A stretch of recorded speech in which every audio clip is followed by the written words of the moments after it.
Gareth, we're really grateful to you for making time to talk to us today about the curriculum bill.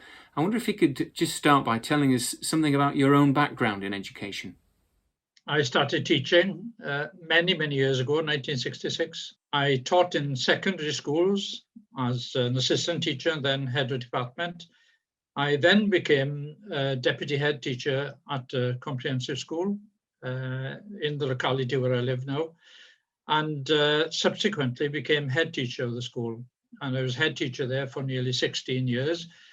And on the verge of retirement, I was co-opted by the authority to work as a senior schools manager. And following that, I became Director of Education and Community Services for the county. And I was in that post when I retired. Thank you. And what are your primary concerns with the bill?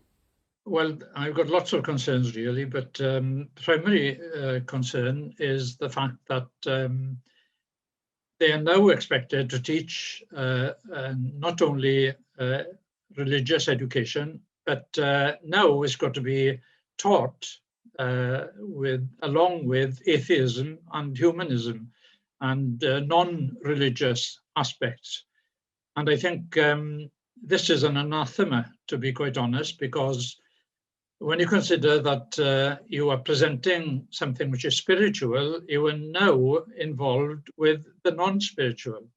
I don't know how teachers will be able to have integrity and credibility in teaching such a complicated set of things, set of different aspects, which counteract and undermine one another. That is one of my primary concerns. Why do you think it's important to have a spiritual aspect to the school curriculum? You cannot consider the human being without considering that he is or she is not simply flesh and blood, but also is a soul and a spirit. There's always been a recognition that that spiritual part of us is important to acknowledge and to develop. I believe that a school that diminishes the spiritual aspect diminishes the human experience. And I understand as well that you have concerns about other aspects of the bill. I have a particular concern about humanism and atheism. These are philosophies rather than creeds or faiths. And why should they be included in a faith program? Humanism, as we know, in its present form, wants to debunk religion. So it doesn't seem to me to sit comfortably at all with teaching religion, religious education. It wants to undermine the whole principle behind teaching religion. This type of curriculum, this type of envisaging of religion, ethics, and values, and including humanist standpoints, will push Christianity again further onto the periphery, so that the Christian heritage of our country will be in danger of being lost altogether. There was a consultation about this bill, which ran for several months. I was one of the ones who responded to it. And if you look at the results of that consultation, there was, for instance, changing RE. There were nearly 63% of respondents who were against the changes. And then withdrawing the right of parents to withdraw children from lessons, I think it was about 87% who thought that parents should have the right to continue withdrawing their children. What happened? Those were totally ignored. And I have a real concern for democracy as we go through this particular process. Why do we need a right for parents to withdraw their children from certain aspects of education?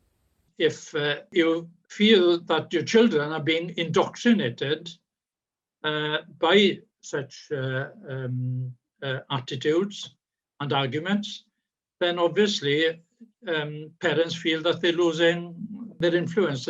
These children have been brought up in a Christian home, let us say, and what they're meeting with then in these lessons is something which undermines everything that's been taught and applied in their own home. There are broader concerns, aren't there, as well, about introducing this bill at this particular time?